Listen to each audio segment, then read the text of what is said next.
Let's see. I see it now. Now we're live. That's all right. We're here. Rookie board producer over here. My bad, Kobe. We're here. We're in here. We're here. What's it doing? It says should be good now, right? Yeah, the big blue button that said "Go Live." One. Oh yeah, now it says. I see. It says live. I didn't click that. Live. I'm gonna share it real quick. Share it. Is it everywhere? It's not. Yeah, I think so. Yeah, I just got the notification. There. Look at that. Boom. We're good. I'm seeing it now. I'm just sharing it, trying to get it shared around. The caffeine has hit the bloodstream, and we're ready to go. Yeah, you know what? I needed it this morning after uninspiring baseball games yesterday. Yep. Tell me about it.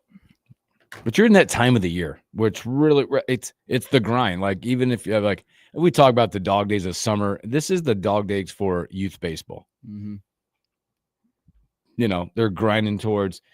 Some of these teams are done with state, and it's hard. It's as a coach, our coach of leagues said yesterday, and it was a great thing. He says, "We're done pulling you along. We'll encourage you. Right. We'll be there, but we're done pulling you. We don't have to pull anymore because we have state this weekend. Or if our kids may be looking past it or whatever, looking ahead to that tournament, we're not using the word state. It's another tournament. A lot of pressure, I think, gets applied. That's a good way to look at it. It's another tournament. Yep. It's a lot of pressure gets applied to those tournaments. Mm-hmm. And we've classically trained kids over time. It's win that or bust, or you're a failure. A lot of emotions come out of that one tournament every year. Like we build it up into there's only certain teams that are going to hold that crown. Doesn't mean you're a failure the rest of the way out. No, geez, come on. But we've done that. And we've done that with most tournaments if you don't win them. It's just a tournament at the end of the day. But I think you're right in the sense that kids might be a little burnt out. They play a lot of baseball, man. A lot of baseball. Play a lot of baseball. Especially at the 13U, 14U age that we're at. I think I was looking at the record the other night. I think we've played close to 55 games. It's a lot. There are teams that play a lot of that, like a lot more. It's crazy. It's crazy. And they're traveling to other states. And I've seen teams play like 80-something plus games. That's insane to me. Yeah, and a lot of times we fail to think about these kids also in the mix of, one, multiple sports going on, two, about being kids. Mm-hmm. They burn it at both ends. Oh, yeah. They know they have practice coming up. They also want to get to the pool. They also want to hang out with friends. Go out with friends or go swing the golf club or go play pickleball, whatever. Mm-hmm. Fish. You know, because a lot of these kids that are playing sports or whatever, whatever it is right now, their window from being a kid is about a month. Because school is going to be here before you know it in about 6 weeks. 5 or 6 weeks. Feels like I just got out too. Right? Yep. Then you got 5 or 6 weeks, they're going to be right back at it. Yep. In a different way. Right back into another sport, right back into education, right back into everything else. So there's a small window for them to be a kid. Yeah, one of our players last night was talking to the second baseman for the team that we were playing. Yep. And he was like, while he was on second base, and he was like, "We played a lot of baseball, man," or something like that. We played a lot of baseball, man. We're yeah. It's that time of year, but we got one more tournament, one more chance to bring it home. Yeah, we have two. We have this other tournament and another tournament. Our last tournament should be a good experience, good fun. That's when we're heading to the Ozarks. Ooh, yeah, good time. No, 5 games, 4 days. 4 days, 5 games. Waiting for that schedule to come out. Should be a good experience to wrap up what has been a very pleasurable, blessed time to spend with those 11 kids and their families. Because they're 8th graders? Yep, 14U, man. It's over. Oh, wow. So your good night. God bless. Your kids are going off to high school. They're all off to high school next year. 11 kids, 7 different high schools. How's that make you feel with your son getting ready to get behind the wheel? And older for sure. Yeah. More anxiety continues. Uh-huh. I got to go through it 2 more times. It's about time to start looking for a car for him. Yep. Believe me, he lets me know almost every day where we're at on that. So also something that's going to pop up that's we kind of think about running up to the 4th of July coming up again. Time to, tomorrow buy the fireworks, all whatever time. Yeah, tomorrow. You can start doing that here in Lincoln. Obviously, it's been previews have been showing up all over the city for the last couple of nights of what's to come. Oh, yeah. There's also, I don't know if you're into this or not, but I just kind of saw it pop up a little bit. You got the hot dog eating contest coming up. Joey Chestnut. He's back. That guy's an absolute animal. He's back. They missed him last year. I'm sure ratings were Yeah. down because he obviously had that little contract type thing with Nathan, yada, yada, yada. I looked up this morning and just hit me. He's a overwhelming favorite. I haven't seen the field yet. On this board, I saw he's minus 1,400 to come off the board.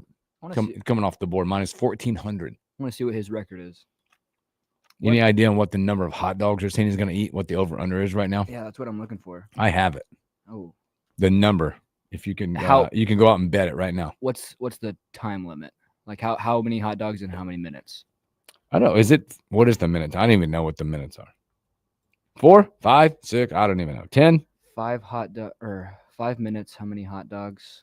How many do you think you could put down? Not even close. This is ridiculous. I don't even know. This is where we need to have Elijah in here. I don't know. How many hot dogs do you think Elijah could put down? I think it'd be a different number because he's going to put the cheese on it. Yeah, that might add a little time. 5.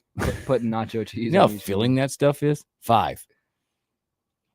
5. His number right now, you want to guess what the over number is? You can bet it right now. We'll say. I'm not encouraging betting, okay? Just saying you could bet it. 75. Close. A little lower. 71.5. Oh. Think about it. That's crazy. Bun and all. Yeah. 71 at times.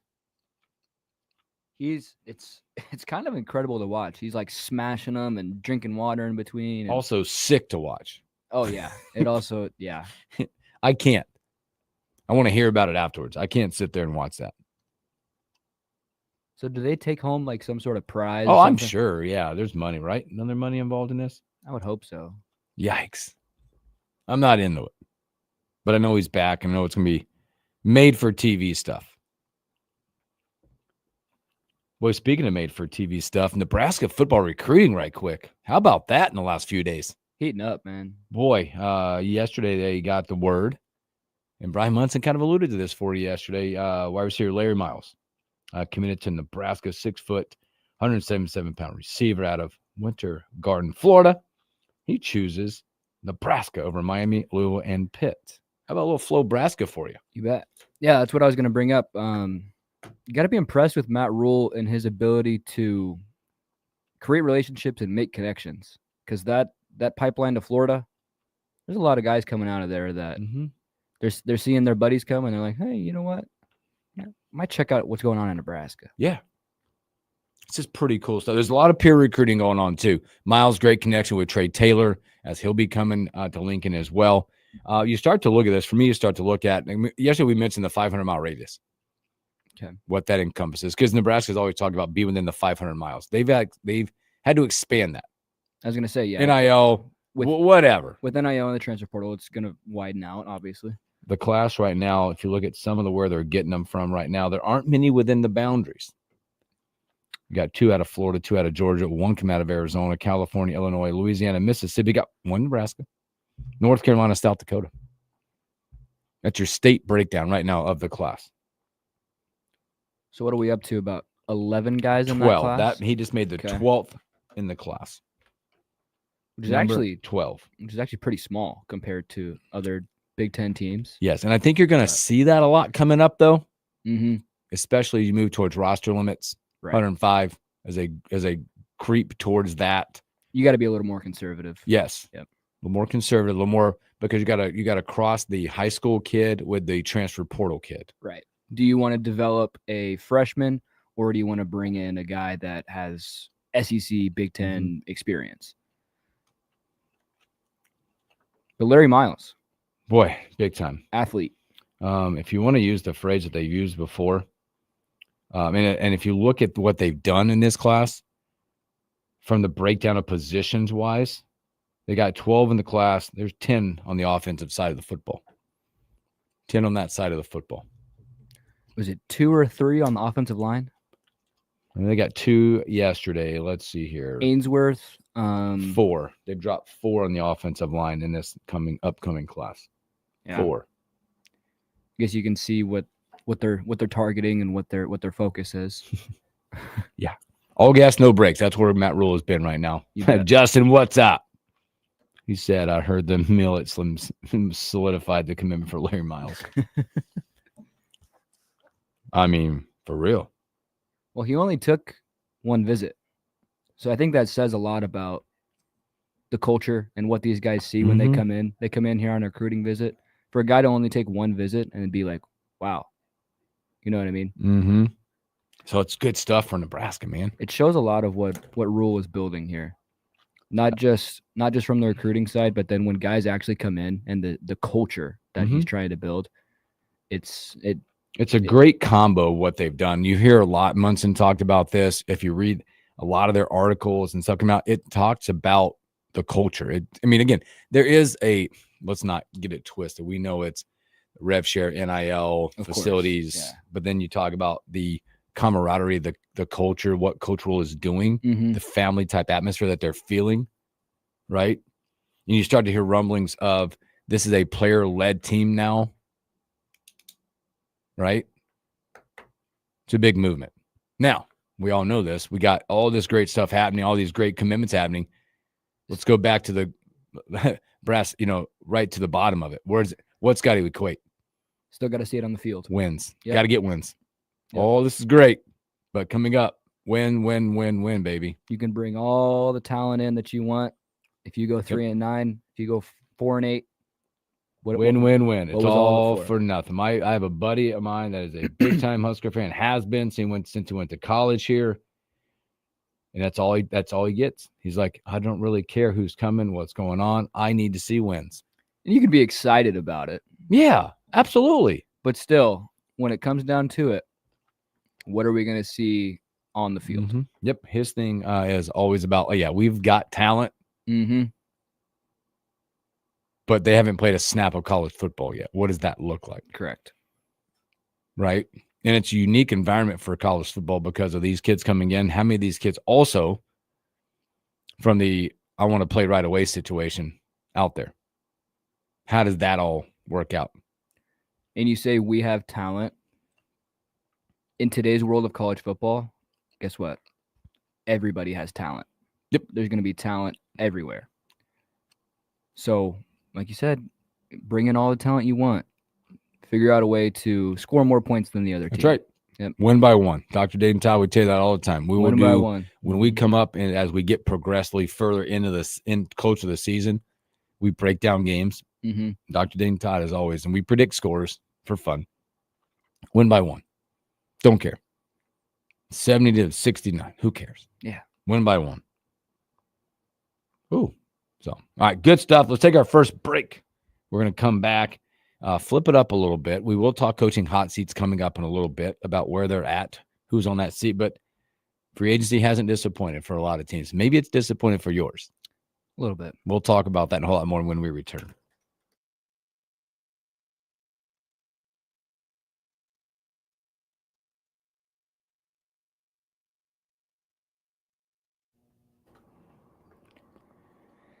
Good stuff. Justin, glad you're with us this morning. What up, Kobe?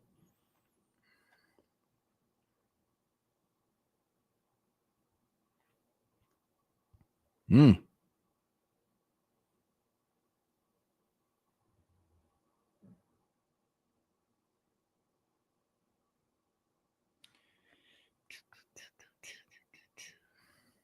find a song here. Uh-oh.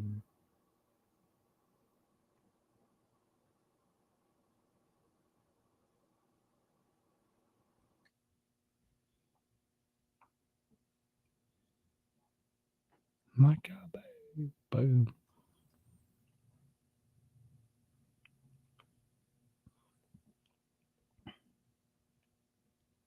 Oh, I knew that's where she was going.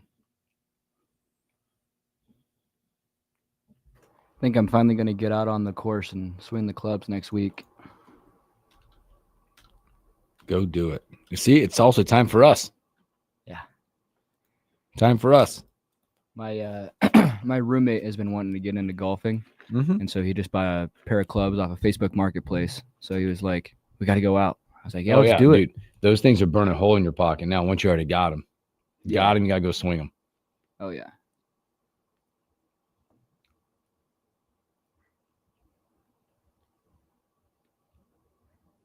Oh boy. NBA free agency continues not to disappoint in a lot of ways. There was so much that went down on what was that, Tuesday? Yeah. My phone was just blowing up. There's a lot. It's just you can predict, you can see what team's direction they're going and what they're scared about.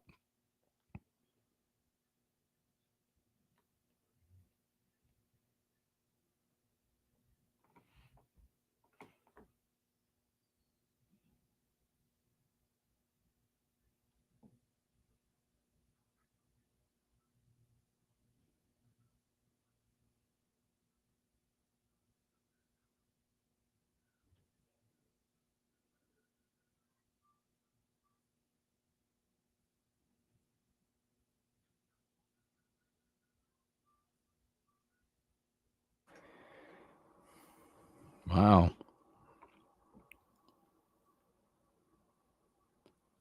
Like a baby.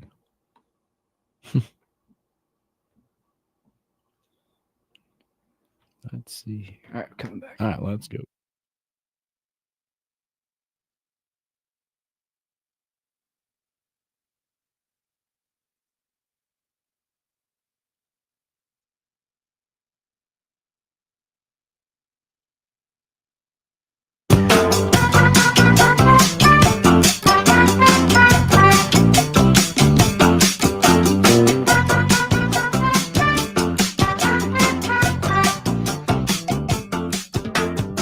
Welcome back in the morning hookup. You guys are off to a great start to your middle of the week, your hump day. Looks like the rain subsided. We got a little heat up, 95 today, leading up to your 4th of July weekend. Which just remember, we will not be here Friday. Nope. We'll be here tomorrow. You and I will be. We'll get to hang out tomorrow. We have Sawdust manager Brett Jody leading up to the 4th. Tomorrow will be crazy in this city. The tents will open up. Money be spent. Firework time. Awful day to be a beverage on Friday. Yeah. It's so awful day. But like we said yesterday, when you're out there, we're going to do this. There's a couple of things. Just practice safety. Mm-hmm. Right? Parents, watch your kids. Don't do the stupid stuff. Like, you got to be there. Be present. Like, kids want to be, like, blow stuff up. Hands. All that. No, there shouldn't be, like, 3 artillery shells in one tube. Yeah. Don't do what we used to do. Don't be dumb. No bottle rocket fights, please. We got practice tonight. I was going to bring that up to my kids. Like, hey, we got the state tournament on Saturday. Yeah. Please don't come with one less finger. Come on, man. Be smart out there. I agree. I know you're kids, but be smart out there. Agree. Also, think kindly of your neighbors. Yep. Ones that might have kids or pets or have been through stuff. Mm-hmm. Right. Yeah, that's a big one. Have been through stuff. Right? Also, when you get through stuff, we do this a lot. I tell my kids, like, you have fun, you got to clean up. Yep. Help the people that are coming around, bag it up to get it picked back up. Okay? And again, adult-wise, if you're going to be out, watch your kids. Drink responsibly. If you got to travel, get an Uber. Have someone drive you sober. Okay? But every year, it's crazy to me. We talk about it. It's crazy to me that we have people that get hurt and lose limbs and fingers. Knowing this. Yep. It's wild. Something else that was popping off. NBA free agency. It continued, by the way, as we go through this. I know you're not very happy with your Celtics. They were graded a loser.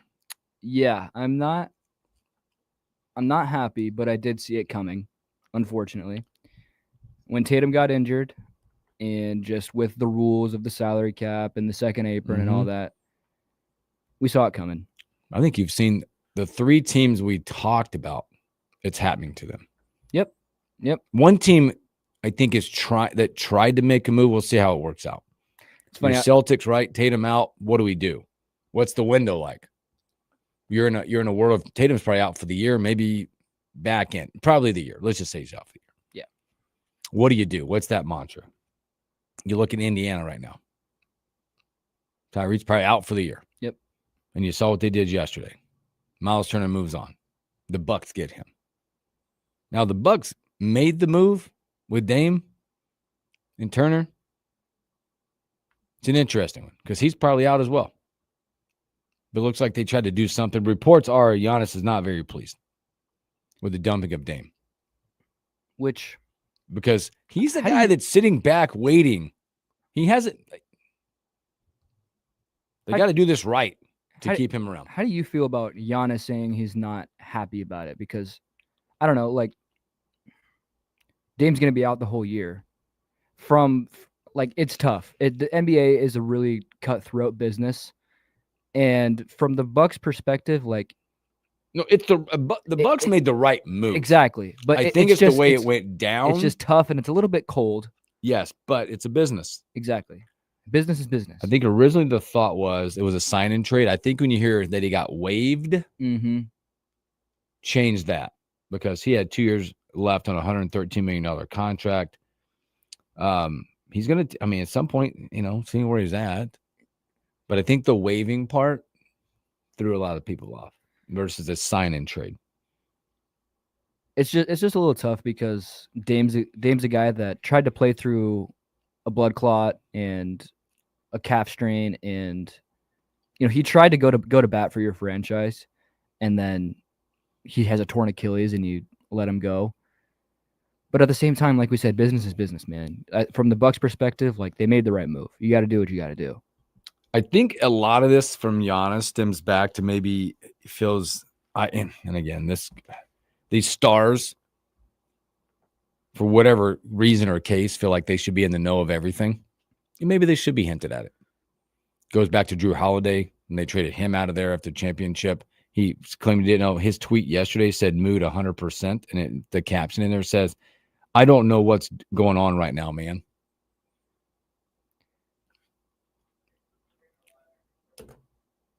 Maybe not being treated like a superstar. Yeah.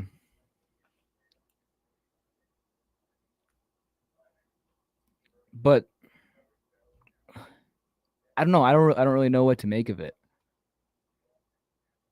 Is Miles? I mean, it could be the best thing that happened to him, or it could backfire completely on them. Is Miles Turner? Is the move for Miles Turner really gonna? Well, I guess I think it's a good move for the Bucks. He's a guy that can post up. He can shoot it outside. He can spread the floor. Big guy that can shoot. And with how weak the East is going to be next year, it's probably going to push them pretty far up in the Eastern Conference standings. Who's really their only competition next year? The New York Knicks. That's the question, right? In the East, you look at those teams that have made moves. What they've tried to do. You look at the Knicks. The Knicks are status quo in there.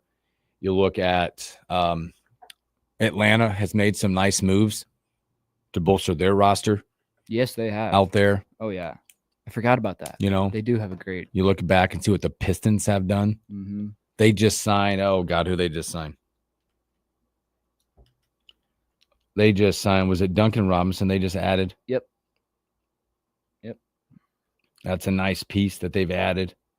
So some of these teams that have that ability, maybe to strike it when it's hot right now, I think have made some good moves in the East. I do like what the Hawks are doing. Keep Trae Young. Nickeil Alexander-Walker, very slept-on 3-and-D guy. Yep. Oh, we're getting a phone call here. Oh, let's see what we got. It's probably my buddy. Let's go. So they have done. The East side has done some stuff to maybe move the pecking order there, but the Knicks are there. Hawks may move because presumably your stars are out. Like, I mean, you got Tatum out. Dame Lillard, don't know where that ends up, but he's out. Tyrese Halliburton out. 3 teams who are destined to probably be at the top of the East or contend in the East. Now, not so much. No phone call? Oh, here we go.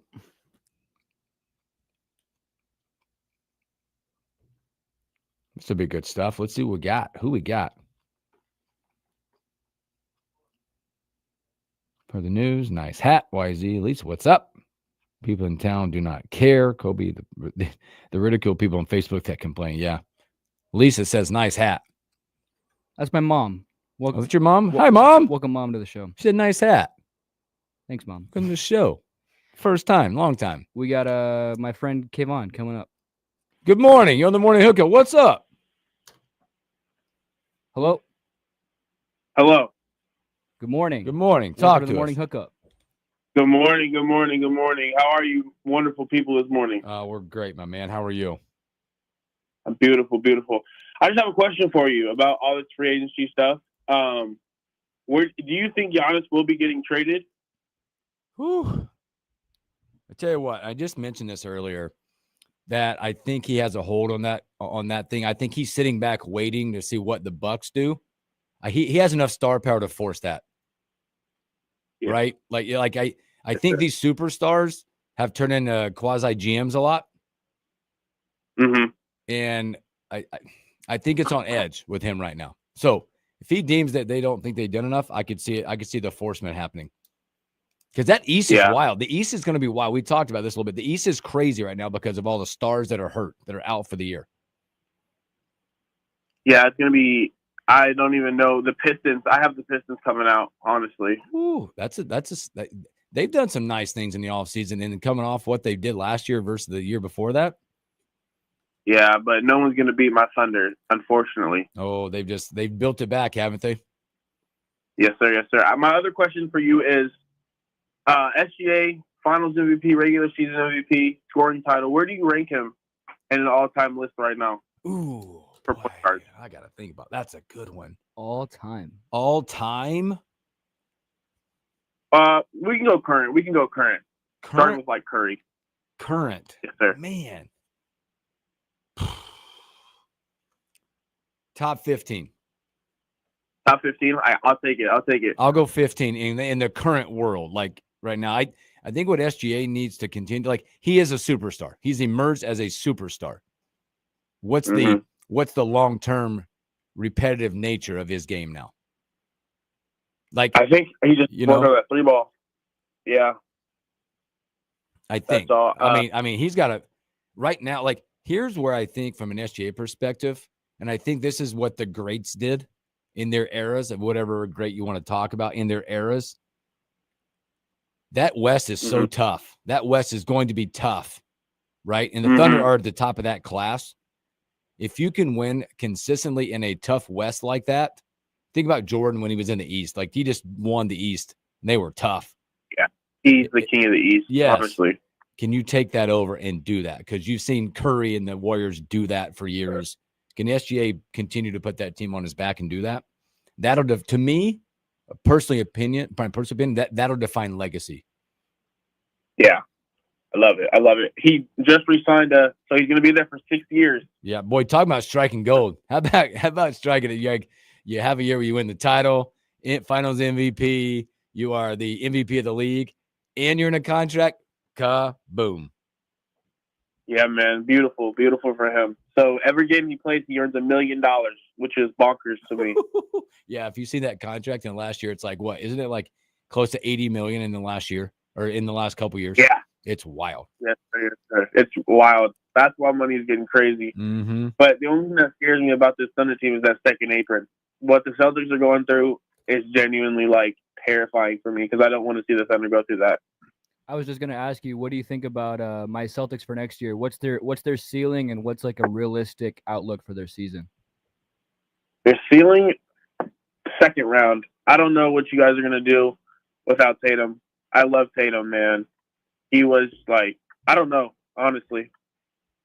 He's He's at the Celtics. You could put the Celtics there. You could put the Pacers there. East is in a weird spot. Yeah, it's going to be a really good NBA season next year. I think we're going to see some either good hoops or bad hoops. I don't think the Cleveland Cavaliers do it though. They're always playoff fakers, and I don't. Yep. They build they don't have a great enough. season. I don't know, but I win. Pistons. I'm fully pushing for the Pistons right now. I think they'll be great. I like that. I like some of the moves that they made, bringing in Karis LeVert and Duncan Robinson. Absolutely. Duncan Robinson, give you an outside threat, and then Cade Cunningham. I don't know if he gets talked about enough. Not enough. How incredible he is. Cunningham, man, I love watching him play basketball. He's just one of those true point guards you got to just sit back and watch and be like, this is a beautiful thing we're watching. Mm-hmm. Absolutely, man. That's great stuff. Well, all right, Vaughn, it was good to talk with you. Always. All right, you guys have a beautiful day. You too, my man. Appreciate you. Always welcome to call in. Always. Thank you. All right, now. Adios. Good stuff right there. That's good. That's good talking point. NBA's will be a good talking points going forward. Yeah. Especially the balance of power in the stars. Speaking of one of those stars, by the way, yesterday, Jaren Jackson signed a 5-year $240. That one was interesting too, because the Grizzlies came out and said he had a turf toe injury. Just the day after. Yep. Undergo a procedure on a turf toe, and his right foot he suffered during a live basketball run off site. He was examined on Monday, determined the surgery was needed to fix the issue. He's suspected to make a full recovery, but there's no timetable until after the procedure. They must have a lot of faith in him. Wow. Because that contract was pretty hefty, wasn't it? Yeah, 5 years, $240. Yeah. So, I mean, they've probably done some like examinations behind the scenes and been like, okay, he's going to be fine. I would hope so, at least. If you look at his injury history, by the way, he's not been the most healthy guy. I mean, last year he did play in 74 games, with the second most in his career. But he also had an ankle injury late in the season in 23-24. He was impacted by some injuries in that year. Also suffered a torn meniscus in the bubble, missed much of the 2021 season. So we'll see. If you go look at the Grizzlies roster, just in general, injury central. God, there's a lot of guys out. A lot. John Morant. Well, they're all day to day. But but Jackson again has got that going. But he is coming off Defensive Player of the Year in 2023. Last season, 22.5 points, 5.6 rebounds. So I think there's something there.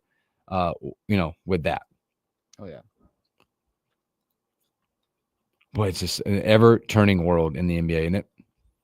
So I don't think we even touched like 25%. No, there's so many other moves to get through, but we're hitting the highlights. We could fill up the whole 2 hours. Oh my gosh! I mean, there's CBS Sports. You got to CBS Sports or ESPN, whichever one you prefer. Like, it has got the 2025 free agency tracker from what right now they've got a list from 1 to 71. You can look at all, they have it listed out, all the deals out there and all the deals that still have not been made. Like you look at LeBron, James Harden, Kyrie Irving, Randall getting his big deal, Miles Turner, Fred VanVleet, Nas. I mean, there's so many more you can go down. Some guys that have not signed new deals, some buyouts. There's a lot of interesting opt-outs. Like yesterday, the Pistons, by the way, whether you like it or not, they ended at 21. They got Dennis Schroeder for 3 years, $15 million deal. Key piece probably for that Pistons team as they continue to build. Bobby Portis, again, he's back, 3-year deal, $44 million. 3 years for $44 million, back with the Bucks. We talked about the Rockets quit right after the Kevin Durant trade. Mm-hmm. We were all a little skeptical of, okay, they don't really have much of a bench. They still got to round out their roster.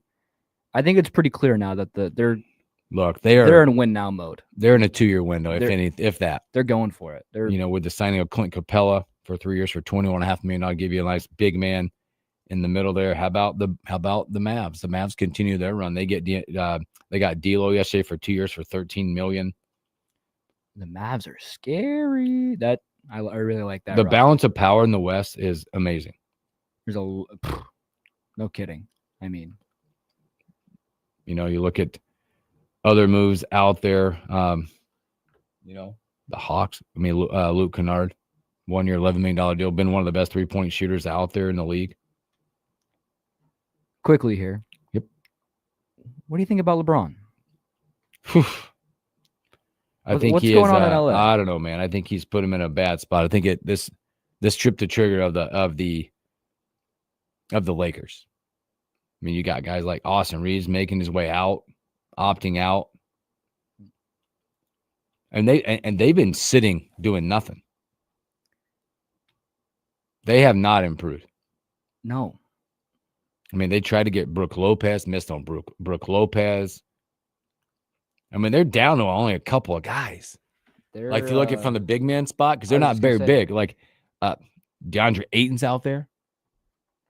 Their center Al right now, Horford. Their center right now is Maxi Kleber. I mean, Ayton, Horford, I don't even know. You're in a bad spot. Obviously, the next bad spot. And I think majority of the people out there are happy about what's happening with the Lakers. They've fallen down. I don't know. Maybe I think they're maybe a top 10 in the West. Not that good. They are definitely not, when you're looking at a coming out of the West type team, that is not on your radar when you look at what everybody else has done. Mm-mm. Kobe says Giannis definitely should be involved in the front office decisions. He's chosen to be loyal to the small market team that believed in him from the jump. At this point, he should have left when he had the chance. Agree. He stayed loyal. Yes, he did. And they're not rewarding him for it. They're not. Good morning, Greg. Brought them a championship, too. Yep. What? Much more to come in the ever-turning world. Like that's like a soap opera, right? As the ball turns in the NBA. Take a break. Speaking of things that turn, let's look at a few coaches that are on the hot seat going into the 2025 college football season.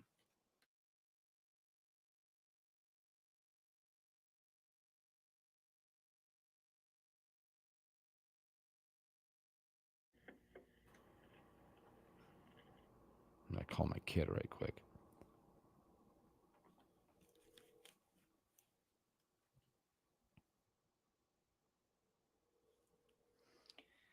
That's my answer.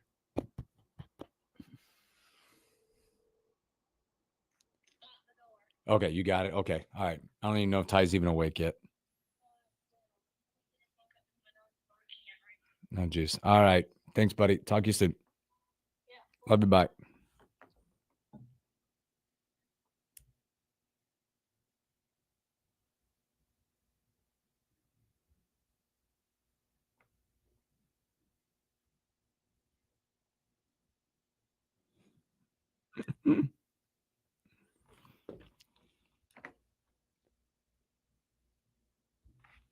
All right. Here's a little list here.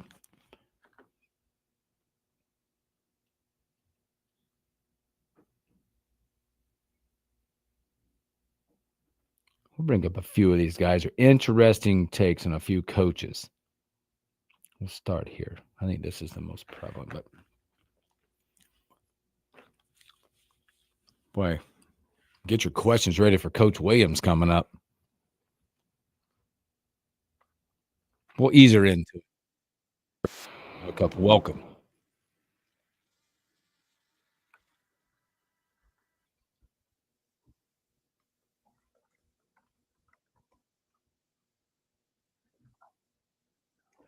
I'm excited for that. Like, as a young coach, just asking her, like, there's so many things you can just learn from people that have been around it.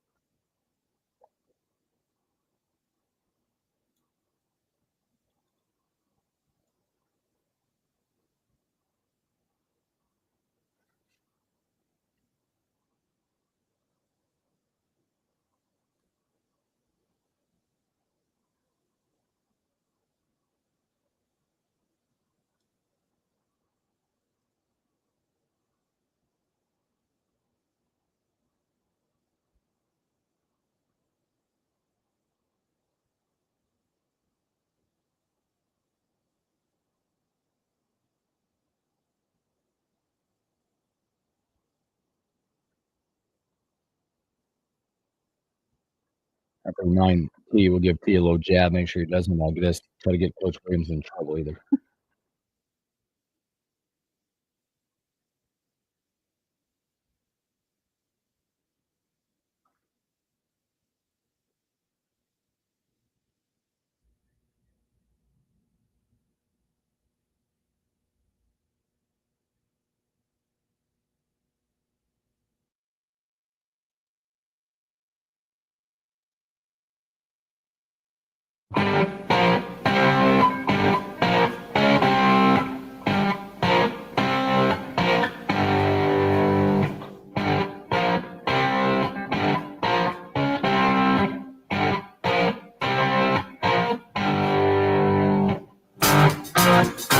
Welcome back in the morning. We've got a few moments left in a fast-moving first hour. Thanks for hanging out with us. Always, we're in the time of whether it be a coach, a player, positions. Just kind of explore a little bit of the coaching hot seat and what it looks like. There's always a list of that, right? Coming into seasons. I found this list, and there's lists everywhere you want to go. CBS, ESPN, whatever else. Everybody likes to make a list. We'll focus on a few because we've talked about a few and what they look like. I don't think you can look past, speaking from the Big Ten, more than Luke Fickell at Wisconsin. Comes in a record 13-13 overall. Last year, 5-7 campaign. Coming off being at Cincinnati where it was 57-18. Wow.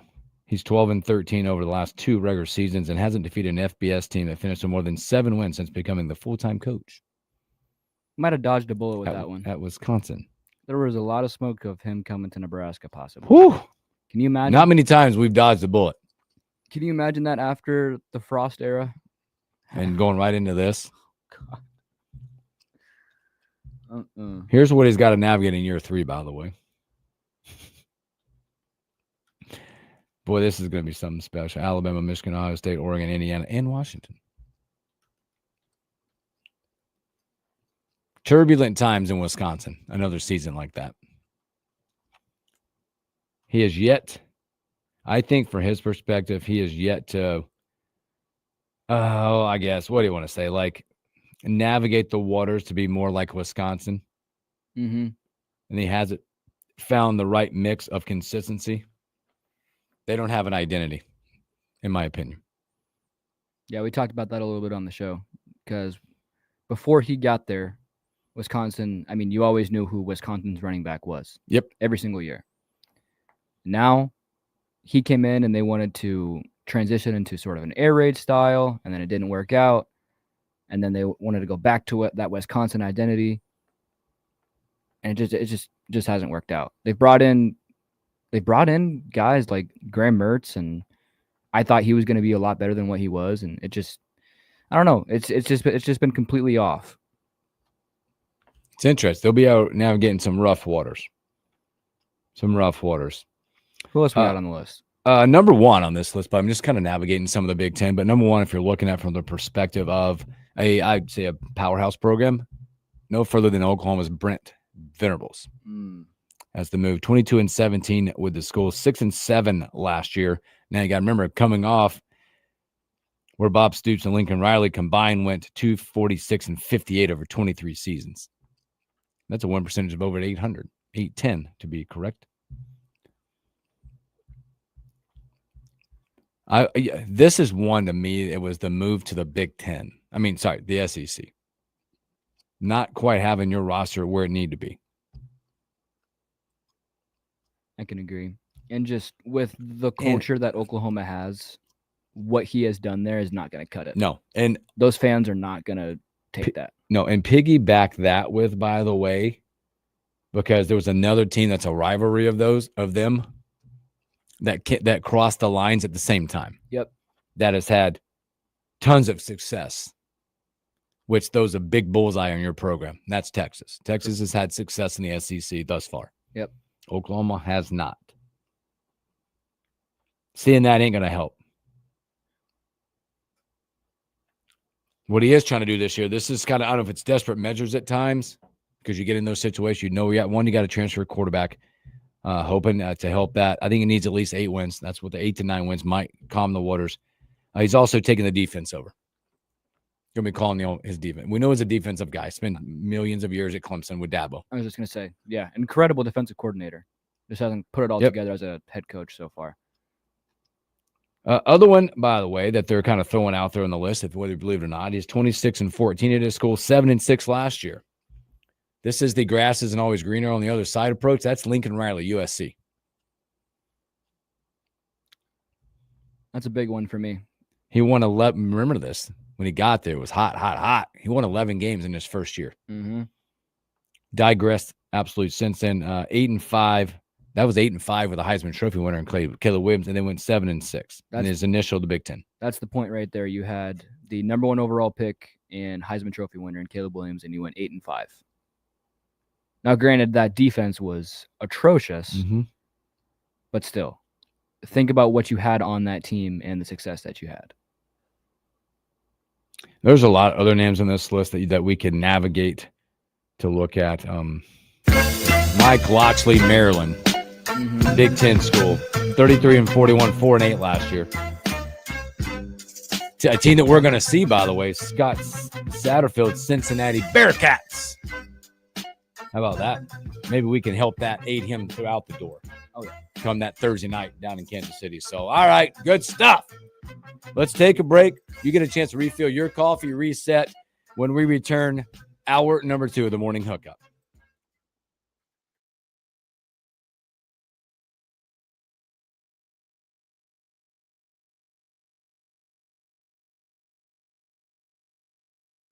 Than you think. And when you do it yourself, you save. Menards has the largest in-stock selection of concrete landscaping blocks ready to take home today. Plus, get free estimates fast using our landscape design program in-store or on Menards.com. Save big money on all concrete landscaping blocks at Menards and check out our weekly flyer on Menards.com for all the great deals happening now. Save big money at Menards. Culligan has a long history of providing custom solutions to address the area's water worries. Local water issues, including PFAS, arsenic, nitrates, and bacteria, can wreak havoc on your home and health. You can trust Culligan to deliver better water solutions and better service. No one else offers the combination of local expertise and industry-leading technology like Culligan. Contact Culligan for water you love. Contaminants may not be in your water. Before I was adopted, I felt like nobody wanted me. I felt like my life was already over. At a certain age, they don't want you. You're troubled and stuff. Even if I wanted to be adopted, who would adopt a 17-year-old? Inside, I knew, I'm not a troubled kid.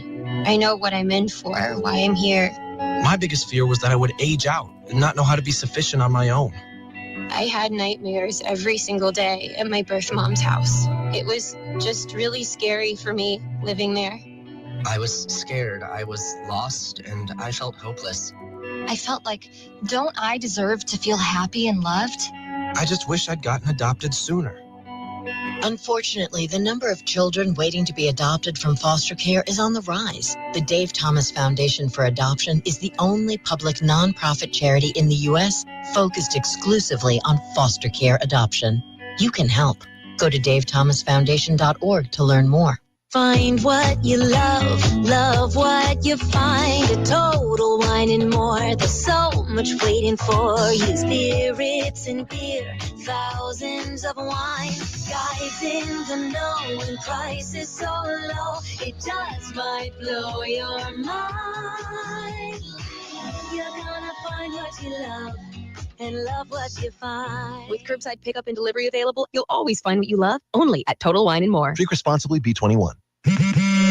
At Straight Talk, we are all about no-brainers. Calling grandma for her recipe, no-brainer. Streaming one more episode at 2 a.m., big no-brainer. Getting real unlimited data where you buy bananas, the ultimate no-brainer. Switch now and get a free Samsung Galaxy A16 5G or Moto G Power 5G 2025 with select plans. Straight Talk, real unlimited data. Available at Walmart and straighttalk.com. Offer valid through 7/20/25. Taxes and fees apply. Requires in-store activation of single line gold unlimited plan or higher. For network management practices, visit straighttalk.com/terms. Copyright 2025 Verizon.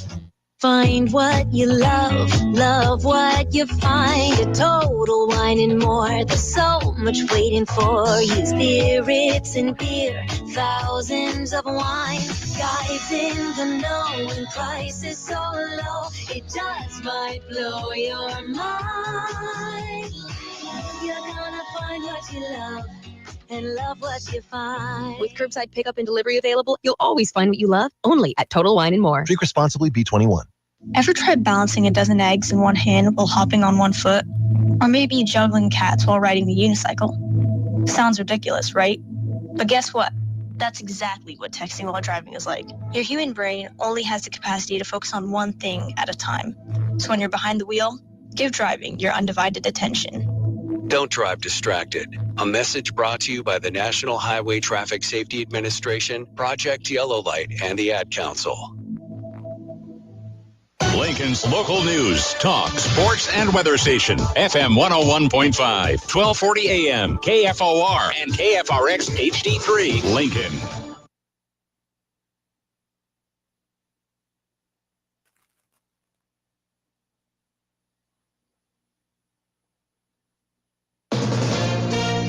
From ABC News, I'm Sherry Preston. Sean Combs found not guilty of the most serious charges against him, sex trafficking and racketeering. He was found guilty of transportation for the purpose of prostitution, but those don't have nearly the legal ramifications as the other charges. ABC News legal analyst Brian Buckmeyer calls it a massive win for the defense and a blow to the Southern District of New York. The SDNY has phenomenal prosecutors, has a phenomenal office, and their record speaks for itself. But I think in this case, they overestimated the strength of their case, and this is what happens when a jury speaks. ABC's Aaron Katersky has been in the courtroom for most of the trial. As the 8 men and 4 women stood to leave their seats, Sean Combs made praying hands in their direction and bowed his head slightly as if to say thank you.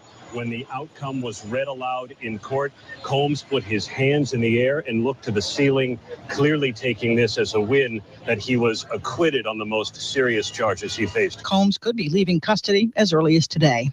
In court later today, the lone suspect in the murder of 4 Idaho college students, Brian Koberger, expected to plead guilty to 4 counts of murder and receive 4 consecutive life sentences without a chance of parole. President Trump says the U.S. and Israel have brokered a deal to stop the fighting in Gaza for 2 months. Now they're waiting to hear from Hamas. ABC's Tom Sophie Burridge is in Tel Aviv. A lot of our attention should be on Cairo. That is where Hamas officials are meeting with the Egyptians and the Qataris, mediators in all of this. And I think we can assume that for Hamas, what they need to look at now is whether or not there are basically enough guarantees in this proposal on the table right now that would turn a 60-day ceasefire into a permanent truce. The House debating the big budget bill, going over changes put in place by the Senate. A vote could happen as soon as this afternoon. You're listening to ABC News. My perfect day has sand, salt water, and friends. But my moderate to severe plaque psoriasis can take me out of the moment. Now I'm all in with clearer skin thanks to Skyrizi. Risankizumab Riza, a prescription-only 150 milligram injection for adults who are candidates for systemic or phototherapy. With Skyrizi, most people saw 90% clearer skin, and many were even 100% plaque-free at 4 months. Skyrizi is just 4 doses a year after 2 starter doses. Don't use if allergic to Skyrizi. Serious allergic reactions, increased infections, or lower ability to fight them may occur. Before treatment, get checked for infections and tuberculosis. Tell your doctor about any flu-like symptoms or vaccines. Thanks to Skyrizi, there's nothing on my skin, and that means everything. Ask your doctor about Skyrizi. One Nebraska congressman talks about the big, beautiful bill. Good morning. I'm Jeff Moat, 75 degrees at KFOR. It's still up in the air for now as to whether Republicans have enough votes in the House to pass the sweeping budget and tax bill, also known as the big, beautiful bill. Vice President J.D. Vance cast a tie-breaking vote in the Senate Tuesday on revisions made there to President Trump's sweeping budget and tax bill. And now it's in front of the House of Representatives today for consideration. More from ABC's Rachel Scott. The bill would also still have to pass the House, where its fate is even more unclear. Just hours after announcing he will retire at the end of this term, House Republican Don Bacon sounding the alarm about those Medicaid cuts and signaling he may not support the bill. There's a lot of us on the House side that are worried about with the Senate bill, and I think we'll have a hard time passing with some of the provisions that the Senate's put in there. That's ABC's Rachel Scott reporting from Washington. Some new tax laws went into effect Tuesday with the start of the new fiscal year, along with some salary increases at the state level and policy requirements. All public and private colleges and universities in Nebraska must report any funding, including contracts, gifts, and grants that were received from any foreign adversaries. Also, the state will impose a 5% tax on gaming machines unless they're operated by a fraternal benefit society or a veterans organization. An aggravated assault at Round 1 at Gateway Mall from early on June 15th as part of this week's Crime Stoppers report from Lincoln Police. According to LPD forensics technician Becky Keller, employees reported that a group of people in the pool room were asked to quiet down for being loud. They eventually left, but Keller said when the security guard went outside to make sure the group was leaving, he heard someone say on 3, and then before he knew what happened, he was pulled out of his vehicle. Keller said the victim reported being punched and kicked multiple times. 2 other employees tried to intervene. One of the employees had to be taken by ambulance to the hospital. He had multiple lacerations to his face, a fractured nose, swollen eye socket, and 2 lumps on the back of his head from being hit against the concrete. More about the stories at KFORnow.com. Sunshine today and a high of 93. I'm Jeff Moats, KFOR News. Find what you love what you find. A Total Wine and More. There's so much waiting for you. Spirits and beer, thousands of wines. Guys in the know and prices so low. It just might blow your mind. You're gonna find what you love and love what you find. With curbside pickup and delivery available, you'll always find what you love, only at Total Wine and More. Drink responsibly, B21. 145 over 92. 180 over 111. I had a heart attack and a cardiac arrest and then a stroke. Your blood pressure numbers could change your life. Lowering your high blood pressure could save you from a heart attack or stroke. If you've stopped your treatment plan, restart it or talk to your doctor about creating one that works better for you. Start taking the right steps at manageyourbp.org. Now I'm trying to get better, stronger than ever. Brought to you by the American Heart Association, American Medical Association, and the Ad Council. This is the Morning Hookup on KFOR.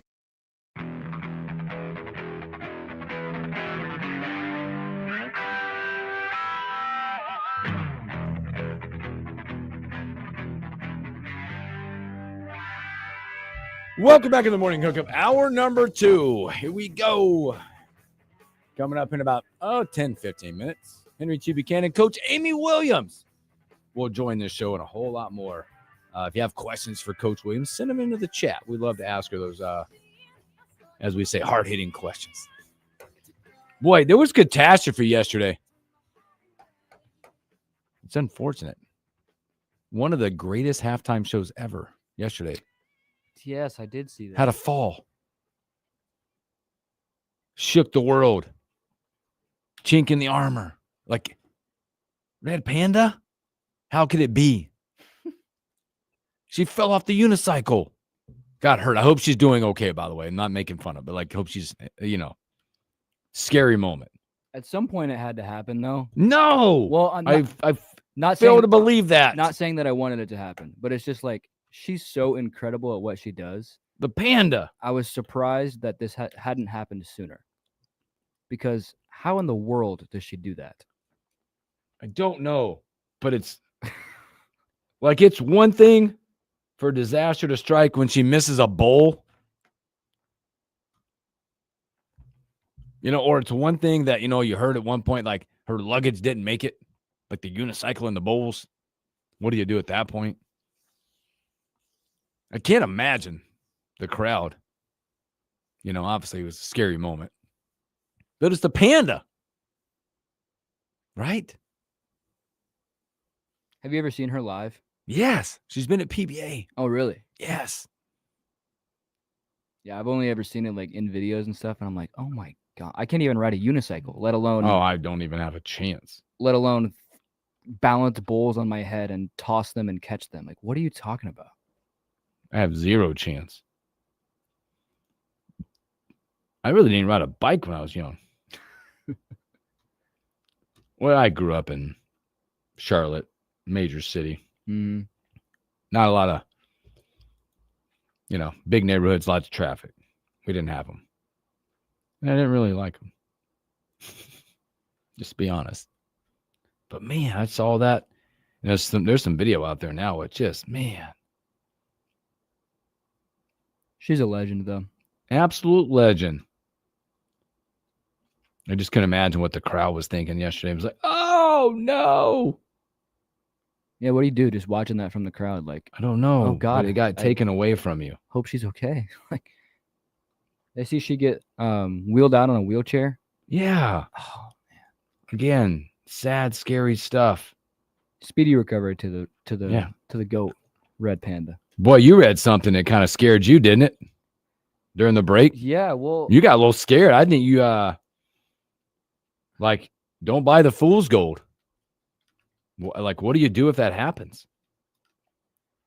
I don't know, because then it would be kind of like the opposite of what I think they're trying to do. A story surfaced, by the way, if we want to know what we're talking about, that the Celtics might be interested in signing Dame Lillard. It's just like, I don't know why they would if they're offloading the roster and then you bring in a guy that he's getting up there in age a little bit, and then just tore his Achilles. It's scary. But I don't know. I don't know what they're thinking of Dame. There's articles galore out there when you look at it from his perspective and what makes the most sense for Dame, because you're buying something that might not turn into something with that injury, and how that works out. Right now, they've got a few things listed out there. Oh man, sorry, T was texting me real quick. I saw the Warriors were interested. So, yep. Oh, sorry, that was unfortunate. Portland, they got Portland at the top. They also throw in the Miami Heat into a suit that could be. They're pretty interested this time, and we'll see. The Denver Nuggets are being thrown out there. The Cleveland Cavaliers are being thrown out there. And then the Minnesota Timberwolves are being out there. Not to stray off here, but Go ahead. We got people talking. Did you see the chat? Let me go back to the chat. I think we got a troll in the chat. YZ is the greatest. Oh boy, this is awesome. I don't even know who it is, and I love it.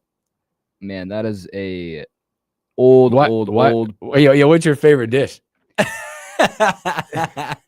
Somebody knows you. Greg, I don't know. Greg also, what's the crown and the number one by my GM? I don't know. I don't see it. But back to Dame here. If he does go to the Celtics, I don't know. I would be a little confused just because. Is that like I'm putting it like I'm buying something for the shelf to when both guys return? Yeah, probably. That's a future build. Like, all right, we're hoping that those guys both come back close to it. Yeah, it's just, I think we talked about this off the air, but the ceiling for the Celtics is probably 40 wins and maybe an 8 seed. Do they have enough for? Well, it's East. Yeah, you still got Jaylen Brown, still got Derek White. Those guys can come out and give you 25 to 30. Just they have enough defense. The roster is just, it's not a championship roster. It's just that simple. It's not. So I just think from the front office's perspective, I don't know why you would go out and get Dame. I really don't. It's interesting. I mean, playing GM in that to navigate the GM world of that. How dare you call me a troll? I'm gonna figure out who this is. You won't. You won't. It's definitely one of my buddies. I think that's fantastic. YZ is the greatest. The greatest will be coming up. We have Husker legend Henry T. Buchanan. And a great story in Amy Williams. Her start being a Cornhusker. Her start of her career. Humble beginnings to return for big time stuff.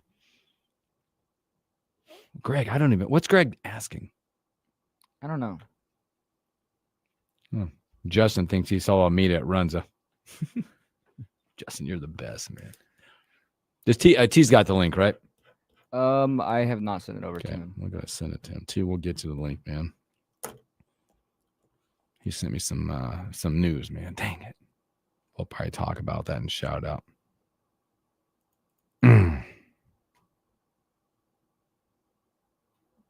So, all right. Where does Dame end up? That's gonna be a big question. Where does Dame end up? What's the key to that? Don't know. It's such an interesting place. It's an interesting place for all these guys. The Bucks, it's kind of like a dead contract though, because they'll be spreading that out over the next. Oh yeah, the next 4 years. That 4 or 5 years. It'd be interesting. So, all right, let's do this. Let's take a break. We're going to see the link. When we come back, we're going to have Henry T. Buchanan and your women's head basketball coach, Coach Amy Williams.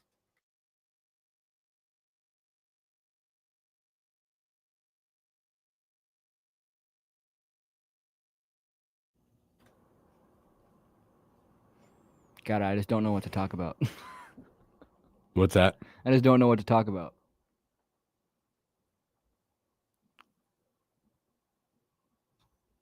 With Coach Williams? No. Just in general, this is fun. This is good radio. That segment right there is just. That's like it's one of those where the timing wise, it's just let's not fill it. Right. Quick hitting story, real fast, just a little quick hitter.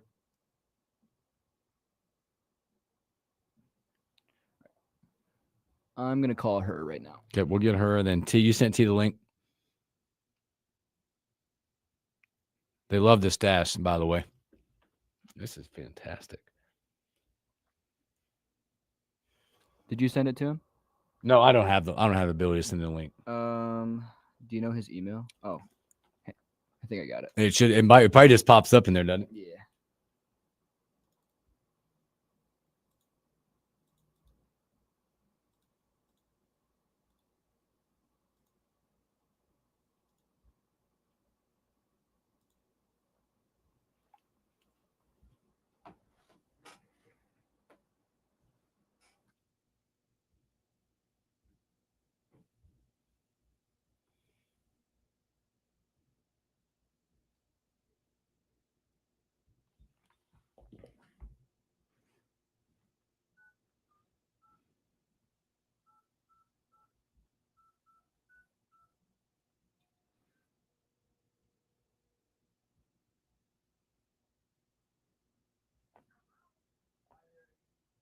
Hi there, Amy. This is Caleb from the Morning Hookup. Hi, Caleb. How you doing? I'm good. How are you? I'm pretty good. Good. Awesome. We are on a break right now, and we'll be back here in about a minute, and then we'll bring you up with tea and get you on. We'll have some fun. Good stuff. Sounds good. All right.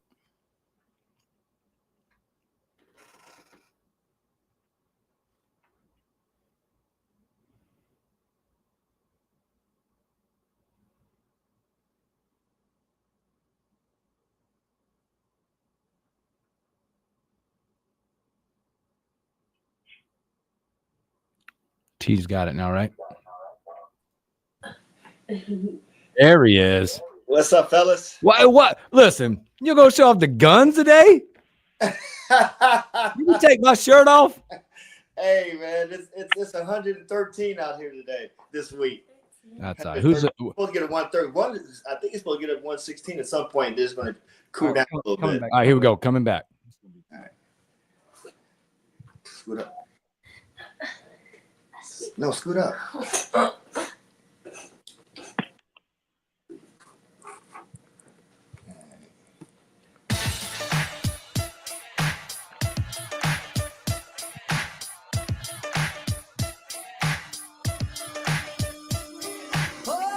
Welcome back to the Morning Hookup. Happy hump day. Well, got it? There we go. Welcome back in. And you hear the music. It's that time. Sun's out, guns out. Husker legend Henry T. Buchanan also being joined by head women's basketball coach, Coach Amy Williams. Good morning, everybody. What's going on? Good What's up, Coach? morning. Thanks for having me on. It's exciting to be with you guys today. Well, we're excited. I can't thank T enough. I know that we've been in conversations to have you on, and it's going to be awesome. It'll be awesome. There's nothing to be worried about. T, I do have to say this, and Coach Williams, you'll appreciate this. T, you know what you can't talk about, right? We almost had Coach Hoiberg in a bind. Yes. I won't talk about any local recruit. You guys like to back us into those corners sometimes, right? Listen, we're not doing that today. This is going to be fun. We want Coach to come back more than once. And I got my beautiful granddaughter. Joining us. Who's that, T? Who's joining us on the screen? That's my granddaughter, Brindley. Brindley, what's up? This guy. This guy.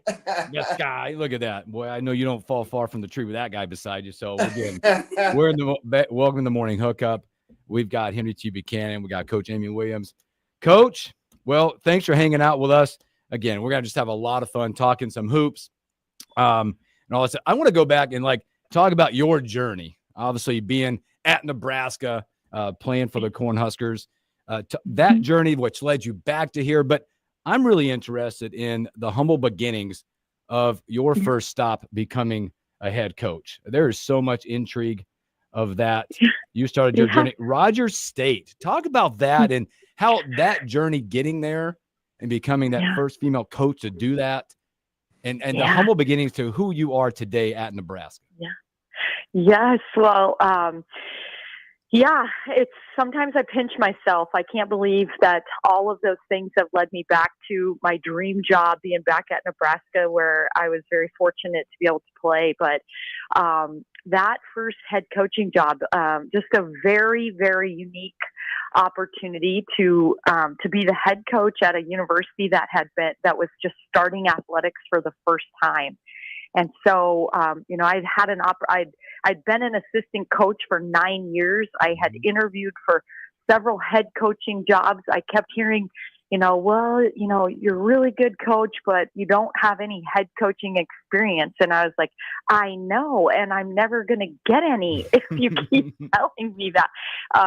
But then this really unique opportunity to take the head coaching job at Rogers State University, because it was just unique because they were adding athletics for the first time. They had moved from a 2-year university to a 4-year university, and they had been planning it for a long time. So when they did add athletics, they could do it the right way. We were funded really well for an NAIA program. It gave me a lot of opportunities to be successful. But the really cool thing was, from everything from designing our locker room, the first tryout I had on campus, we didn't even have any, women's basketballs anywhere on the campus. I had to go to a sporting goods store and buy some balls just to host a tryout. But everything from, ordering our first uniforms, we got to do everything the way we wanted to build it from the scratch. And that was just a really fun and unique opportunity. My first year there, we were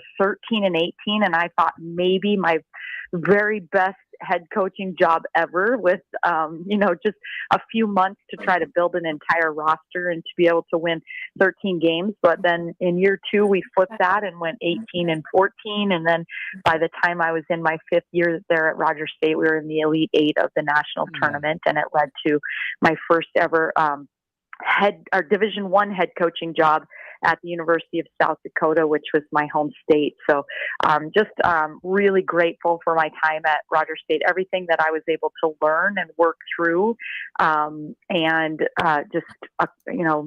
achieve there, just really set the tone for the rest of my career.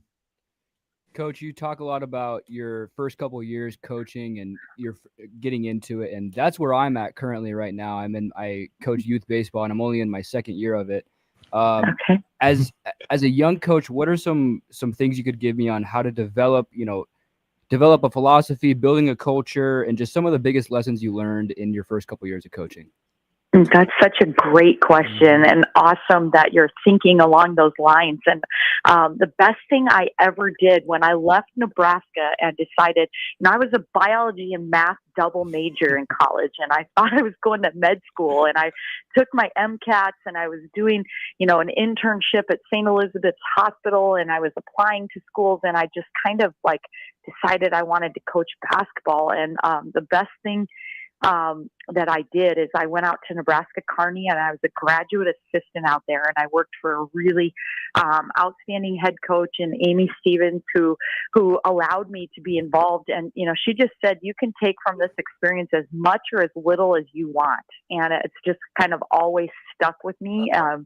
She just, whenever she was watching film, I would just sit right next to her and, try to learn what are the things that she's trying to pick up on when we were, doing scouting reports. Anytime she was going on the road recruiting, I would just ask if I could, jump in the car with her and go recruiting to kind of see what are the things that you're looking for. And I just really tried to throw myself into, every experience that I possibly could. If she, would give me an opportunity to run individual skill workouts by myself, or if I could, be involved in some way, shape, or form with running strength and conditioning, just almost every aspect of the program.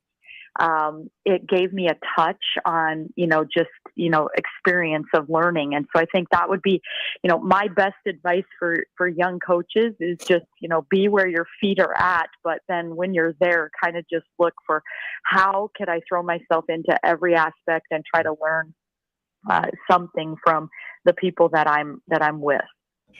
Okay, Coach. This is Henry T. Hey, now, you know me. I had to dig a little bit, and into your years at Nebraska, and and I wish I did a little bit more digging, because actually Amy Stevens was in college when I was playing back in yesteryear. But anyway, but from my understanding, your defensive prowess was legendary in practice. One of your teammates not only told me that you would lock her up, and you were already a coach. You were already Coach Williams during your years at Nebraska, so that was inevitable. But the other piece, he told me that what made you become such a great coach is your meal. It's your meals that you had back in the day, and I'm going to tell you what those meals were, and they were. From my understanding, you correct me if I'm wrong, the party pizzas and mac and cheese, and then when you got a little cheddar in your pocket, you graduated to some tuna casserole with a block of cheese. Can you talk to me about this? Oh my gosh. Now, when you talk these stories, I know exactly which of my teammates you were talking to, by the way. I know exactly which one you were talking to. No doubt about it. But, yes, that's some funny stuff. But I will say that I was, I came to Nebraska as a walk-on, and then eventually earned a scholarship and was in the rotation. But my first couple of years, I was in what we call the 30-30 club, right? If we were up 30 or down 30, I got 30 seconds of playing time. So that was kind of my role for those first couple of years until I worked into some playing time. But because of that was kind of in practice. It was my job to D up. It was my job to make the starters better and to do whatever I could. I got way, way better as a defender. And then I'll never forget the first time I checked into a game at Colorado. And when I went into that game and they were pointing at me and saying, "Oh, defensive specialist." And, most of my teammates would have been really offended if they would have been referred to in the scouting report as a defensive specialist. But I was like, I made the scouting report. I was pretty pumped about that. But yes, so I will say that we did have access to the training table here, but there may or may not have been some stops for party pizzas and the typical kind of college junk food that took place at times as well.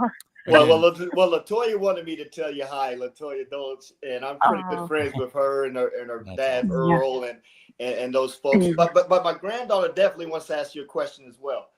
What are you most proud about your team? Oh man, what am I the most proud about with my team is the fact that this team celebrates each other's successes at a higher rate than they even do their own. And that's the one thing that I'm the most proud of is we've established a a culture with our team that they are really excited for each other. They're just bouncing up and down on the sidelines in practice when somebody, has a great play or gets a steal or whatever it might be. And the way that they celebrate each other is the thing I'm the most proud of. Wow, well said. Again, we got Husker legend Henry T. Buchanan. We got Brentley hanging out with us, Coach Amy Williams. Coach, this is a great segue as we're talking about meals and culture and things like that. Talk about how you are and your staff. Obviously, there's been a landscape change in college sports, whether it be NIL, rev share is now hitting us right now across the board, transfers in and out. Talk about how you guys are navigating the landscape, because I feel like my heart hurts because I feel like, and I hope that those meals, the facilities, the family, and the culture are still front and center, but there is definitely been a culture shift in college athletics.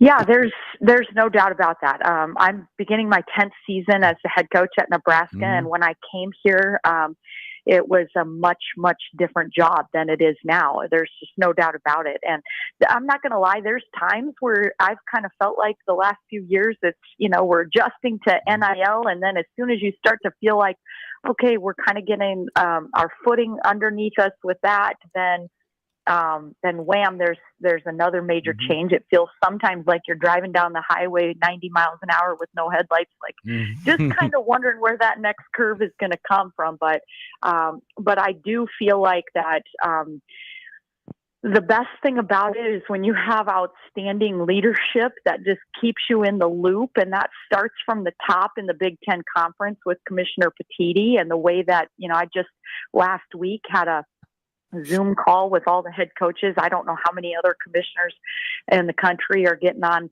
Zooms with the head women's basketball coaches to kind of keep us in the loop with what things, but then that trickles right down to, our president and our athletic director, Troy Dannon, and just our senior women's administrator, Kristen Brown, and, the leadership and administration, and the way that they're nationally on the landscape, just in the loop with all the changes that are happening, really makes it a lot more feasible for us to be able to kind of navigate the changes that are coming, because we have just a little insight as to what things are happening, and it allows us to be able to have creative minds coming together to help us, come up with the ways to handle the changes. And, we've just been really blessed to have young women that have come through our program this past season. One of the, I think maybe 3 or 4, A4 schools that did not have any players enter the transfer portal, just because, these young women have established a culture where they like to play with each other. They want to be here. They have pride in Nebraska, and it's been pretty special. Speaking of the transfer portal, how do you feel that your program, and I'm looking from afar, Coach, and I'm seeing that you're building a program that not only you competed last year very well in the Big Ten, and also you made it a tournament, won your first round game this year, and I know your team is looking to go further. You got a leader in Britt Prince, and Britt, I mean, she's the real deal in my opinion, and so. Talk to us about, your recruiting and how you feel your team is going to compete. And I got a follow-up question with that around the NIL for the women's program. Yeah.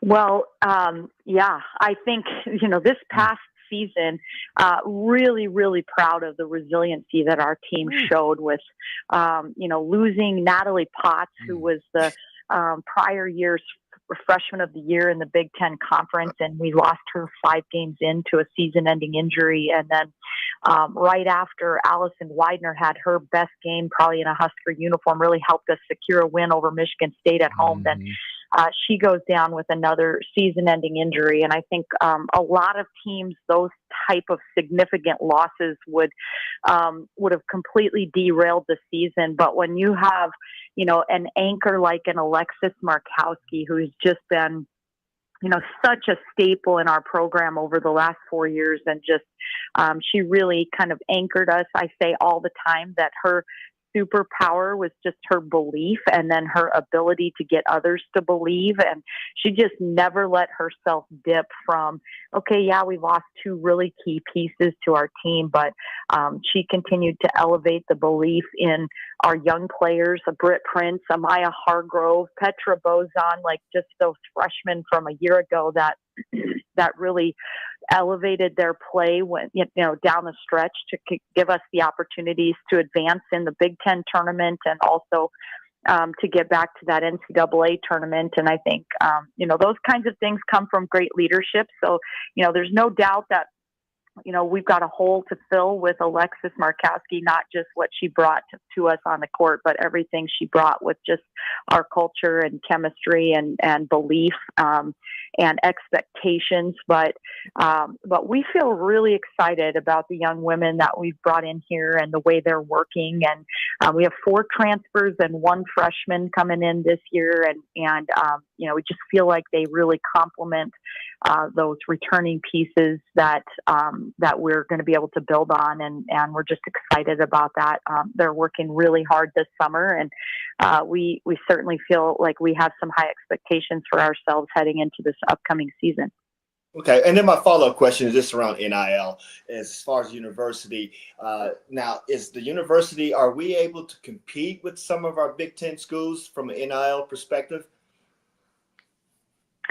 Yeah, well, and right now the conversation kind of shifts with, the NIL is kind of a big question mark still right now, because we're all navigating NIL Go for the first time. But when it comes to the revenue share dollars that are being distributed, the University of Nebraska is able. We have such an amazing following and fan base, and just the fact that Husker fans come out and support us in immense fashion, and all the sellout streaks and attendance records and things that have happened have really put us in a great position to where revenue share wise, we can be competitive with everybody and be able to maximize what we're able to do in revenue share. Awesome. Head coach Amy Williams with us on the morning hookup. And Amy, you spoke about the new transfers coming in, new freshmen coming in. How important is it to build chemistry in the off season? And we had a question from Greg in the YouTube chat. What new bonding experiences do you have planned to build that chemistry? Do you guys have like a karaoke night or something? And are you grabbing the mic on a karaoke night?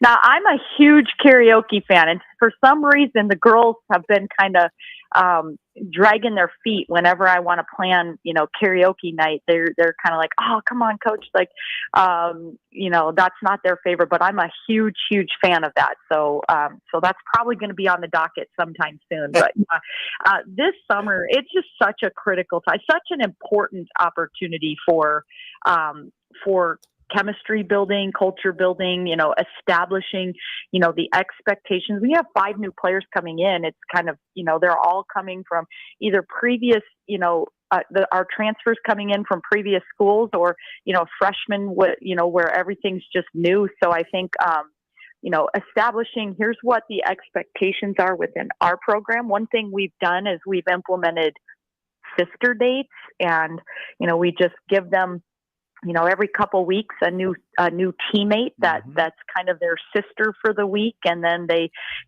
draw out of a hat, maybe like different date opportunities that we have for them to do, just kind of bonding activities, one-on-one, to give them one-on-one time with one of their teammates to really kind of connect and begin that process of getting to know each other on a deeper level. And things like, okay, this week, these 2 players might have, okay, I'm cooking the appetizer, you're cooking the main meal, and then we're going to go out for dessert. And, like just something like that, simple, but an opportunity to really connect as teammates as they, and so that's one thing we've implemented. We've also been hosting a lot of visits and official visits and recruits on campus, and that even though I'm not going to talk to you guys about who those recruits are, you're not going to get me there, but that has provided a lot of opportunity for our kids. We've done some laser tag and, some fun real bonding activities coming to my house quite a bit for dinner. We've had a pickleball tournament that was bracketed out and got fairly competitive. And so just a lot of really kind of fun activities because we only have 8 hours a week to work out and train with our kids. So that leaves a lot of hours that they can really do some bonding activities. So what's your go-to karaoke song? It's without question, Whitney Houston, I Want to Dance with Somebody. So. Okay. Well, that's a skill and talent that I do not possess. No, I don't even try it. Well, Coach, I make myself sick when I try to hum. So it's oh, that's good. So we'll coach a couple more. We got time. You're in a very unique situation. Now this is fun. Where we got to take you out a coach hat. You got a parent hat happening in your world. Talk about the balance and navigation. It's kind of a twofold because I do some. I am I'm at the end of a 14U. I have a 14-year-old finishing his last year of select baseball that I've coached and been a part of for the last 7 years. I've also have an 11-year-old that I get to be a parent and watch other people coach the kid. Yeah. Talk about that navigation for you, because I know you've got an athlete. You're going to be coaching that athlete coming up, but you also navigated those waters as the athlete grew up, maybe on the other side watching. Yes. Well, do you have any advice for me about coaching? I tell you what, your kid. I do know this. I just spent. I was blessed, and it's a unique balance. I've been with my 14-year-old since they were 8, but I just spent a weekend in Des Moines watching my 10-year-old, now 11, on the other side, and I just realized I'm not built for the other side of the fence. It's way harder, isn't it? Oh, it's way harder. Man. Walking down the left field line. Just try not to yell at your kid, and all the stuff comes with it. Yes. Well, I've kind of got, my husband has coached both of my daughters in their club basketball scene. And we also, when we were at South Dakota, we coached Kennedy when she was playing U12 softball, which really kind of turned into, I was more of the director of softball operations, and he actually coached I got to deal with, my daughter's uniform is too big and that kind of stuff. Well, he actually coached the team, but I've got to kind of watch him navigate the, coaching his own daughters all along. And I really haven't been a part of that. And this past year, Kennedy was around a little bit as, she redshirted for basketball. And then I kind of got to sit up in the stands and just watch as she played on that amazing softball team that went to the super regionals and got to be a part of that special group. And, but now that she's actually in practice every day, and, it's a little different. I find myself a little bit harder on her, in practice than maybe, the rest of the girls, just kind of finding things to be picky about. But the best thing for me is Coach Hoiberg's right down the hall, and I've got plenty of advice from him. That's awesome. Hey, but Coach, I always bring this up, and in my opinion, and of course, and I know you may or may not agree because you coach in the Pinnacle Bank, but I'm a Devaney guy, and I remember just the games that we played with the fans close to the to the bench, and you can hear them right up on top of you. And I know volleyball took it to a whole nother stratosphere, but what do you miss from playing in Bob Devaney Sports Center versus the Pinnacle Bank, which I've been a fan and watching games in Pinnacle Bank, but didn't get an opportunity to play there? Yeah, I'll be honest.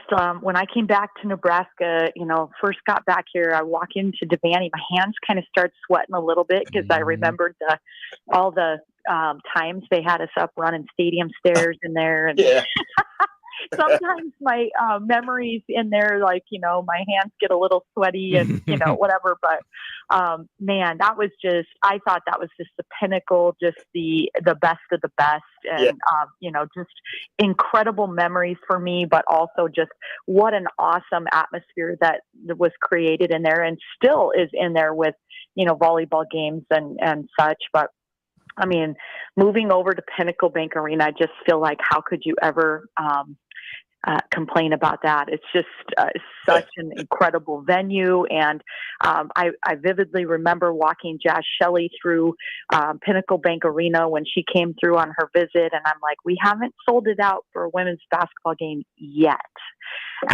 And then when Jazz was a senior and we knocked off number 2 Iowa in there in front of our largest crowd ever, and a sold out crowd and over 15,000 people, and just incredible, like, emotional, just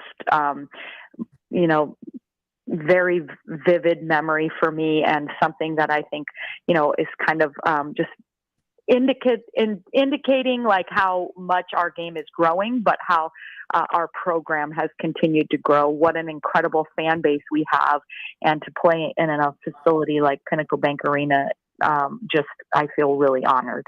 That's awesome, and I'm just upset that y'all just ran the Devaney stairs. We Coach Nee had us in Memorial Stadium running and hopping and running those stadium stairs, and why the football team laughed at us. I'm telling you, that's right. They back in that day, they were not afraid to pull you out to Memorial Stadium and say, "Yep, up those 100 and something steps, and you might be a little dizzy and queasy, but we're gonna do it." So, absolutely.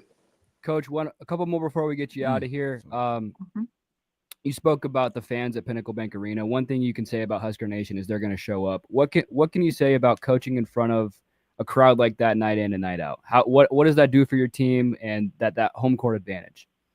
It's just it's been hard for me to kind of put into words, but it's just so uniquely special, just the way that Husker Nation shows up and the way that they just support. And it's just I can't even it's hard for me to really verbalize how much that makes a difference in our ability to recruit. When we're constantly we're starting right now to try to entice like young recruits to be able to come out and watch us play in Pinnacle Bank Arena, because we know that when they get in there and they can feel that juice and they feel that support from Husker Nation, that it just makes a huge difference. And not everybody can say that. Not everybody gets that same level of passionate fans that really are there to support us. And so it's something that I definitely, when we went through the pandemic and we had to play in front of, cardboard cutout people and crowd noise, and, it really kind of was a shock to our system, and it made it to where I will never, ever take for granted just how amazing it is to walk out there on that sideline and to hear the roar and to feel that energy from our crowd. Coach, one more before we get you out, and we thank you for your time. I know it's valuable, and we're blessed to have you. And I have to ask, not have to, but Henry T is like the mayor of alumni at the University of Nebraska. Not just, I would say men's basketball, but it's every program out there. Talk about, because you've been alum yourself at the university. Yep. How special is it of a place when you're able to bring there's ladies up in the rafters back to your floor, the weekends like that, and the support from them of a program that has grown leaps and bounds and is continued to make higher levels? How important is that? How special is it to be able to have those ladies back? It's just incredible, and I've just been so grateful to people like Karen Jennings, who's just been so generous with her time, and every time that we've asked, she's come back and she's talked to our team and she's met with our kids and she's helped with recruiting efforts. She's just and Kelsey Griffin, I'll reach out to her even though she's halfway across the world in Australia. She'll stop what she's doing and record a video and send it back, and something that just the way that those alumni have stayed connected to this program. Jordan Hooper's, jersey retirement was such a, special event, and the way that our players looked up to her as, young girl when they were watching her play in Husker uniform, but for her to come back and just really connect. I mean, it's just been really important and special. I think a really key piece of that is Matt Coatney and Jeff Greash, who've been, who just recently did their 800th broadcast, their 800th game, Husker women's basketball game together collectively. But they're just such a connecting piece for us because they have been here through a lot of alumni, and they have such great relationships that really help connect our future to our past. And so I'm so grateful to all that they've done to help me stay connected, not just to the era and generation when I played here, but those who came before me, those who came after, and connecting those to the young women that we have now. Well, Coach, this has been awesome. We appreciate your time. With alumni, we always know that people go through things. And T, you sent me a message this morning. Yeah. Sometimes alumni they're great. You want to support them, and sometimes they need a prayer right now. Go ahead, T. Yes, Coach. And I think Larry Florence might have been before you, or maybe a year or so before you, or right after. Maybe. No, right? Was he there when you were there, Coach? Yeah, we crossed over. We did cross over a couple of years. I think I was 2 years older than, but his first 2 years, maybe my last 2 years. Okay, gotcha. Yeah. Well, he's really fighting for his life right now. From a health perspective, and he suffered a stroke a couple of days ago, and just want to give thoughts and prayers on Larry as he fights, and he's a great guy, and I know alumni, and I got a hold of the basketball office. I know they sent something out to the men's alumni just to keep him in your thoughts and prayers. So I just want to make sure I throw that out and make sure he was aware of it. And hopefully we can have you on again during the season. I know we get Coach Hoiberg time to time, so if you don't mind. Yeah. Well, I'm so sorry to hear that news about Larry. He's most definitely in my thoughts and prayers, and I will definitely spread the word to all of us that I know knew Larry while he was here, and what a competitor and fun athlete he was to have as kind of a fellow athlete in our time here. So I'm definitely praying for him. I've enjoyed my time with you guys today, and I'd be thrilled to do it again sometime soon. Well, both of you, we appreciate you. Blessed to have you guys. Amy, thank you so much. We'll talk to you soon. T, Brinley, guys, stay blessed, stay safe. We'll talk to everybody soon. Thank you, guys. Care. Thanks for having us. Yep, absolutely. Thank you. Right there, Husker legend Henry T. Buchanan, Coach Amy Williams. If you missed any of that segment, we'll have it up on our YouTube page a little bit after the show. That was awesome, getting to know Coach and where that program is headed, where it's going. And at the end of there, I know it was that, but a lot of prayers up to Larry Florence. We've had him on. We've talked to him before. I know a lot of people are pulling for him, not just now, but throughout his process going. So we're not much left, do we? Minute and a half. Ooh, that was so good to hear Coach. That was great. That was great to have Coach there. Tomorrow, let's see. We'll be back tomorrow. Salt Dogs manager Brett Jody. You bet. Have a little bit of that. I'm sure free agency will pop. Brett will call us right at Brett 10. 10. You bet. 10. It don't matter. I'll follow up to make sure, because I know that they are they're on a homestand right now. Question mark. They're in Sioux Falls. Okay. Today and tomorrow, and then they're gone. They're gone for a little while right now. They've had some ups and downs the last few weeks. Some good baseball, some not so good baseball. We'll have that free agency. Probably dabble a little baseball tomorrow, and a whole lot of you guys. Your mom, I agree. Coaching your kid is great, but you have to treat them like everyone else. This one is equal treatment. Absolutely. Great advice. Boy, thank you guys.